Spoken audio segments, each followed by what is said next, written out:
The Toronto Maple Leafs used to be a Canadian institution, but no more. The Leafs are stumbling through the hockey season in 12th place, and the big crowd pleasers like Darryl Sittler and Mike Palmatier are wondering when they'll be traded.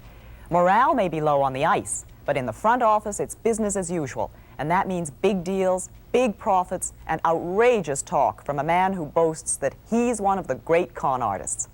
Harold Ballard has hung around rinks and hockey teams since he was a boy. Now he's the absolute boss at Maple Leaf Gardens, and he revels in it. For Ballard, the Gardens and the Maple Leafs hockey team are like big, expensive toys. The toys may not be working as well as they used to, but Ballard still thinks he's on top. You've got to win. That's the only thing I know.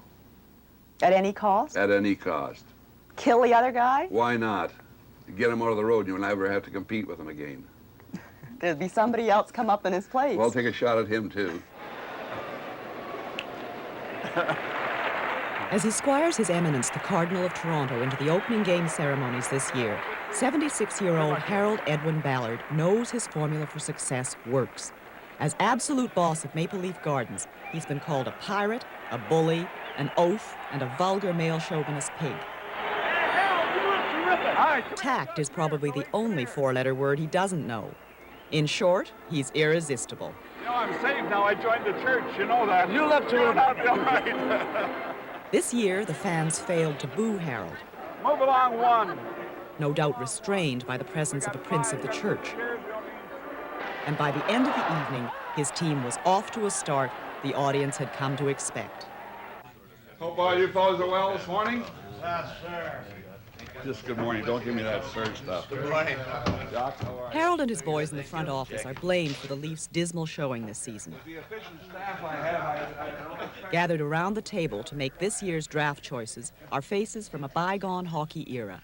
There isn't a young Turk among them. See that jerky little Ziegler says he's going to charge us $25,000 if we sign any of those. No. If we Much of fan outrage is directed at Ballard's choice for general manager, Punch Imlach, a man who learned his leadership skills as an Army drill sergeant and made hockey headlines years ago. But for the potentate of this hockey kingdom, all the criticism is merely water off a rhino's back. No matter how badly their team is playing, Torontonians still flock to fill the seats. Oh, that's one extra. The Gardens has been sold out since 1946, and for every home game, 16,307 fans go through the turnstiles, paying as much as $17 a ticket. Ordinary mortals have to jostle their way through the front lobby, but when Harold Ballard goes to a game, Gee, I forgot to tell you, I can't count to 10. he descends like some giant phantom of the opera from his own private apartment upstairs. With my mathematics. Since his wife died 11 years ago, he's made the Gardens a permanent home. Ballard never misses a Leaf game at home or away. He's on a first-name basis with every employee in the place. Hi, Mr. Ballard. Hi, Adrienne. Nice meeting you. Nice Have to you been see here long? I'm just waiting for you. I haven't been to a game for years. Haven't you? No, not for years. Well, I hope you enjoy it. All right, eh? Hi, Mike. Harold sees the action from his private booth at one end of the Gardens. As I sat with him, I couldn't help being drawn into the whole scene. Watching the game on television can never replace the collective high from the cheering and the moaning 16,000 strong. But somehow, tonight's game didn't reach the plateau of excitement I could remember from 15 years ago. Hello, Canada and hockey fans, United States. Bill Hewitt here at Maple Leaf Gardens in Toronto. Those were the glory days when hockey was synonymous with being a Canadian. The time when the Mahavaliches, the Bellevaux, and the Johnny Bowers kept the fans on their feet all night while the rest of the nation gathered around the family set. But those were also the days of an NHL with only 6 teams, and the cream of Canada's youth played the best hockey in the world. You don't often see this kind of hockey nowadays. NHL owners chasing big money south of the border expanded their club to 21 teams. The game has become a roughhouse spectacle for an American audience that views hockey on a level with roller derby. Last December, it reached its lowest point ever when Boston players jumped the boards and began beating up New York fans. Harold Ballard is one of the first to admit the game isn't what it used to be, but it doesn't cost him any sleep. You probably never saw a six-team league. You've only seen the league since it's become a 12 a 12 league or 21 team or whatever we have now, which is 21. And if you don't know any difference, it doesn't make any difference. What you don't know or what you never had doesn't hurt you. I always feel sorry for the guy that's had a lot of money and gone broke. I don't feel sorry for the guy that's never had any money because he doesn't know what it's like to have money, so it doesn't make any difference to him, you know. You remind me of the story of the circus owner who goes to a small town and takes a white horse and paints black stripes on it because he said they've never seen a zebra, so this might as well be a zebra to them. You're a con artist. Yeah, well, that's what they call me. You don't deny it? No. But you're making money from it. Yeah, well, I'm surviving, let's put it that way. You look like you're thriving. Hey, Todd! Goddamn, how are you? Hey, how are you? Just giving shit here. How are you? This is Ballard in his element. Glad-handing former Leafs like Baldy Cotton, talking shop with wall-to-wall jocks, his pal King Clancy by his side. Who's going to get out of the city? Yeah, they drive me fucking Want to nuts. buy the fucking hockey team? Hey, turn around and get a picture taken. Hey, how's that, eh? Hey, smile, you're on camera, kid. Hey. $50 we need for it. The occasion is a charity auction organized by Ballard to raise money for the Charlie Conacher Cancer Fund. And the prize piece of merchandise is a Darrell Sittler sweater up for sale in happier times when he still wore the captain's C. You can't let the captain go for the cheapest price. Wally, how are you? Events like these are a good public relations opportunity for Ballard. He can trot out his generosity and counter the image of a money-grubbing hustler. 40. $40, Harold. Harold's going to buy one of his own sticks for that.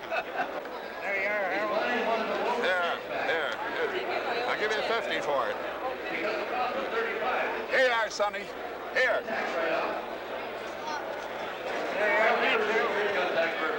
What do you mean income? I got a receipt once before for the income tax department. He jokes constantly about his year in jail, perhaps to disguise his relief that the ordeal is behind him and he can once again mingle with the pillars of society. Oh, hello, doctor. Geez, they're really scraping the bottom of the barrel. Bill, how are you? Listen, I hope you noticed that at our annual ball game last night, what I was wearing, eh? Did you see that Mayfield sweater I was wearing? Number 27. Pretty good. Listen, What was doctor. King's old number? I like a little respect. You do get respect. Let's screw and kiss her. Keep your hands in Hey, your did pockets. you meet the doctor? Hey, Dr. Balls, they call him for short. He began life innocently enough in Toronto. His father owned the Ballard Skate Company and prospered enough to send young Harold off to Upper Canada College. There he decided the rich kids were fakes and their cricket games were sissy.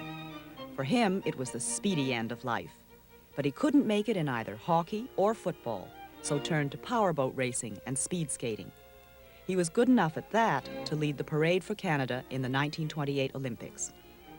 In the 20s, Ballard also started up a sewing machine factory, but he was at heart a rink rat, obsessed with hockey, and bought shares in Maple Leaf Gardens right from the beginning. Well, I was here when they put the first shovel in here, and I've been buying stock ever since.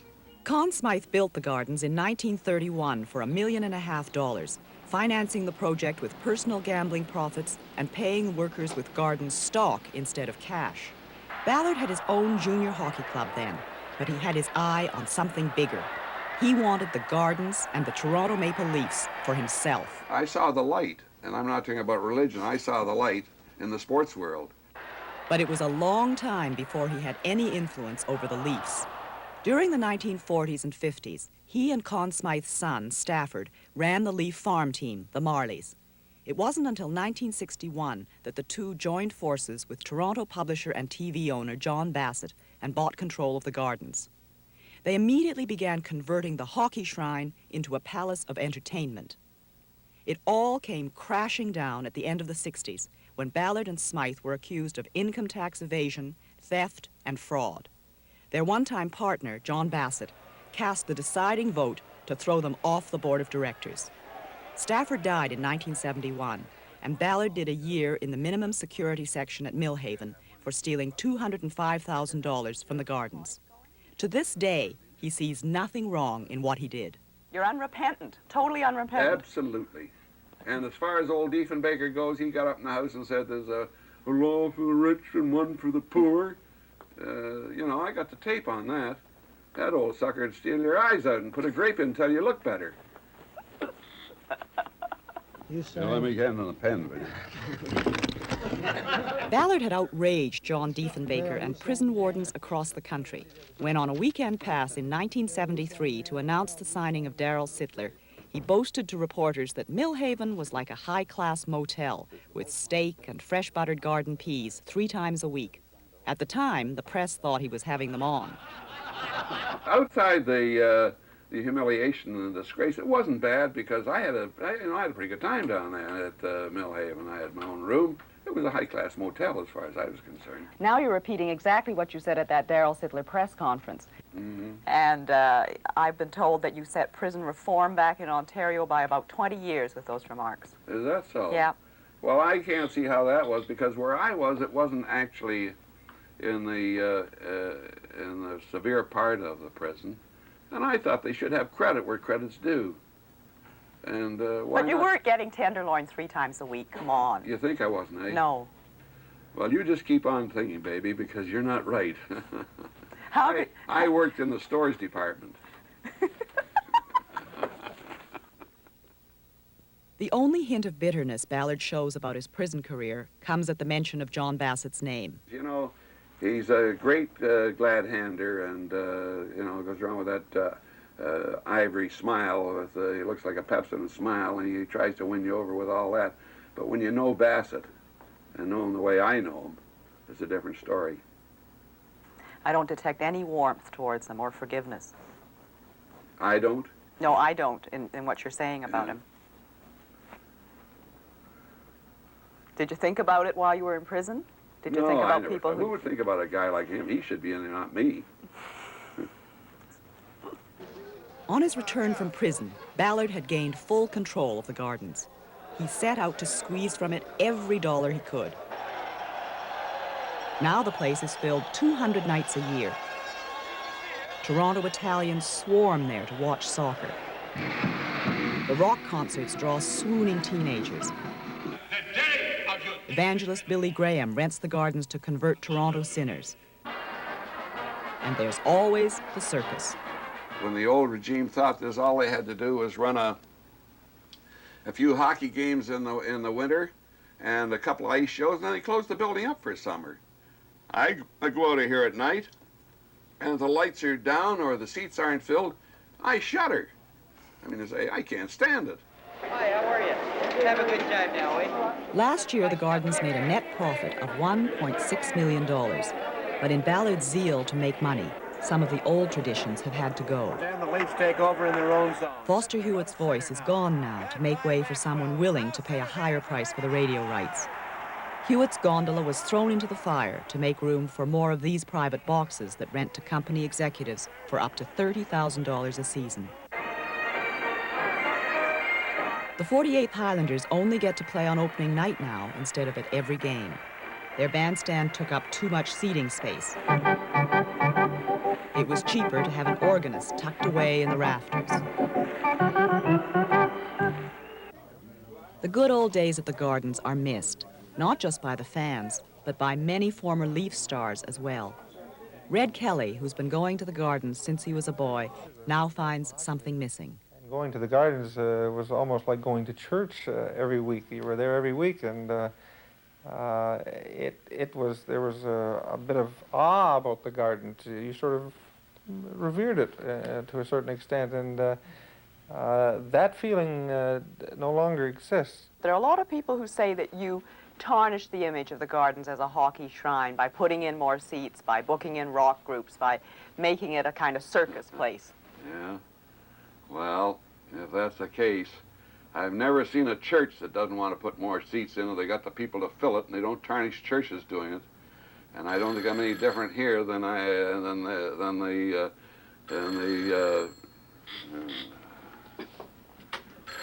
Ned, I told you not to ring this phone. Who? Oh, is he on the line? Okay, excuse me. Yeah, how are you? Did you phone Clance? What's the matter with him? Yeah. And it's bad, too, you know. It's bad. But make sure he comes in, that's the thing. Okay, thanks. All right, Doctor. What's wrong with Clancy? It's just that about 2 years ago his wife died. He's a sympathetic little, you know, he's very emotional. When his wife died, I never left him for 1 minute. And from the cemetery, I had a limousine there. We went out to the airport, and I took him to Vegas for 2 weeks. And we had fun. He'd have gone nuts if I didn't take him out. I don't leave him 5 minutes if I can help it. He's a great guy, and, you know, everybody leans on him. He's always with you. Oh, yeah, yeah. Well, he and I are pretty close.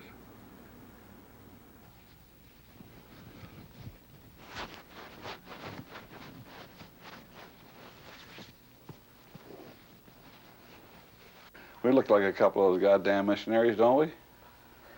Francis King Clancy is Ballard's best friend and a vice president of Maple Leaf Gardens. His career with the team spans 50 years as a player and coach. You need that with you. Never mind, I'm not putting it over the shoulder. On this day, though, he and Harold are out to conquer the Toronto Zoo, another in a long line of publicity stunts that gets Ballard front-page attention and nets some cash for a worthy cause. Antics like this would make most grown men cringe, but it's harmless compared to the headlines he usually makes, publicly attacking his own players, the president of the NHL, or any politician who gets in his way. Yeah, we're coming sure. right over. Last year, he fired coach Roger Nielsen on live TV, then gave in to fan and player pressure and rehired him on TV 2 days later. Here comes Roger Nielsen, and the crowd is aware of it now. Nielsen was given a loud, emotional welcome on his return to the Gardens. But if hustler Harold had had his way, Nielsen would have made his surprise entrance wearing a bag over his head. I think it was a garbage bag. I can remember must have been 22-8, and he was pretty determined that I was going to wear this. And Jim Gregory said, "Listen, I think you're going to have to wear it." He said, "I can't talk him out of it." And I was almost, I think, to the point of wearing it when Al Dunford, who was our statistician, we were pretty close. He said, "Roger, you can't wear that. There's just no way you can wear it." I think it sort of snapped me back to my senses, and I realized right away what a crazy thing it would have been, because the whole deal was kind of an emotional thing for everybody involved. Those guys don't know anything about promotion or anything like that anyways. You know, if he'd have come out and made it'd have been a lot of fun. You know, life's not so serious as all that. You can't make a few fun things out of it. People, of course, blame Mr. Ballard because they... Some NHL coaches find Ballard's big mouth appealing. Don Cherry works for the Colorado Rockies, but still regrets he had to turn down an offer from the Leafs this year. First of all, let me say that I've got a 4-year contract, so I'm not looking for a job. But I'll tell you something, Mr. Ballard is my type of guy. I know I'm going against the grain saying this, but I've always liked him, and he says what he thinks, and he's good for hockey. You'll like the atmosphere around Harold Ballard, the hysteria, the fights, the name-calling, the language. I love it. I love controversy. I'm in it 100%, and sometimes I'm out here in Colorado, it's kind of quiet. And Harold and I, when you'd go into the Maple Leaf Gardens, I'll bet you'd say, "What's going to happen today?" Ballard admits to only a few close friends, but they are boundless in their enthusiasm. Munson Campbell is a former NHL governor who now sells junk food to hockey arenas.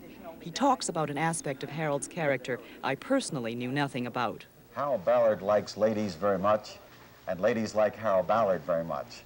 I've cruised with Harold, I have trolled with Harold, and Harold has no trouble loving ladies in every way. And I just hope that when I get to Harold's age, I enjoy ladies, and ladies enjoy me as much as they do Harold.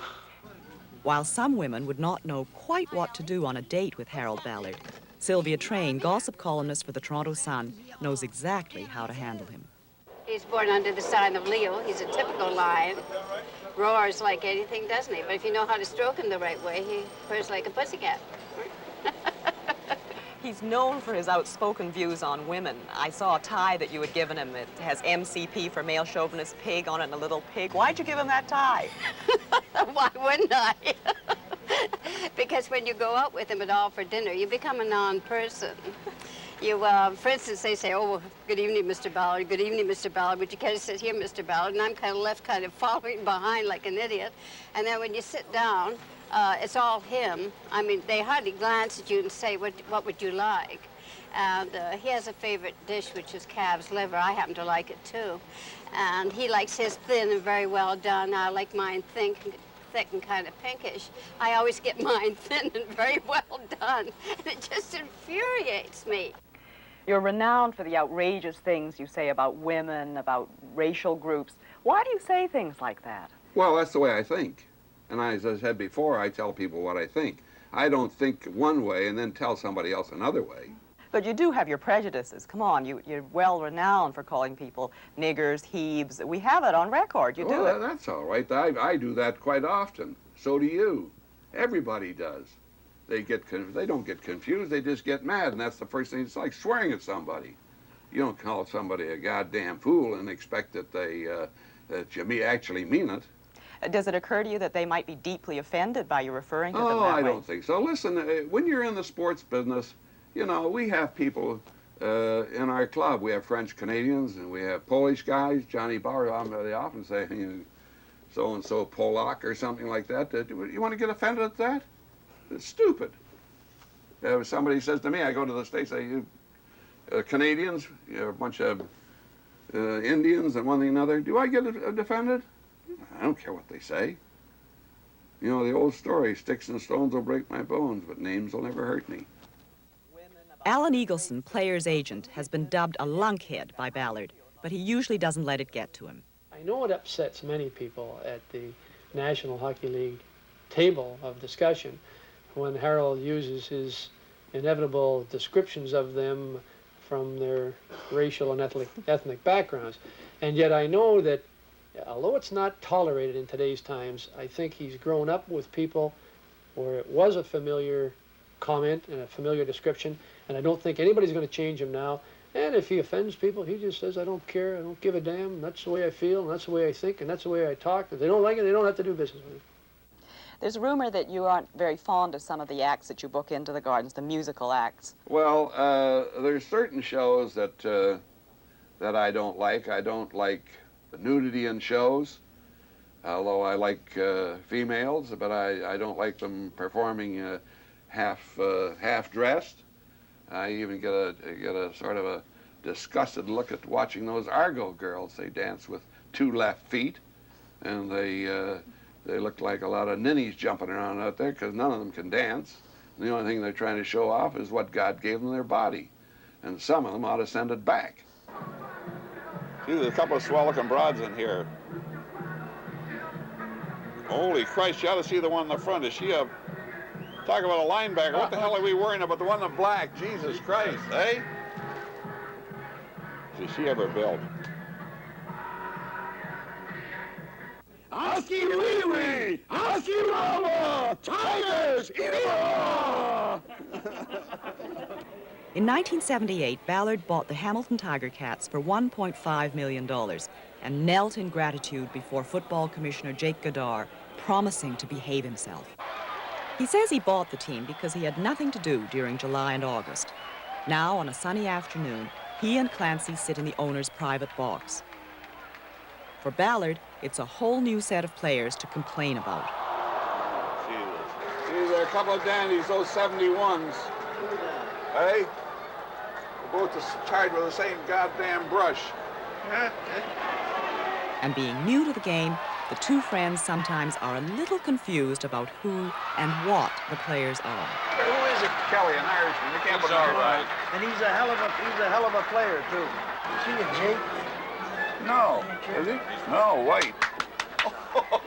You don't think there'd be any niggers called Kelley, do you? There's lots of them. No, King, surely not.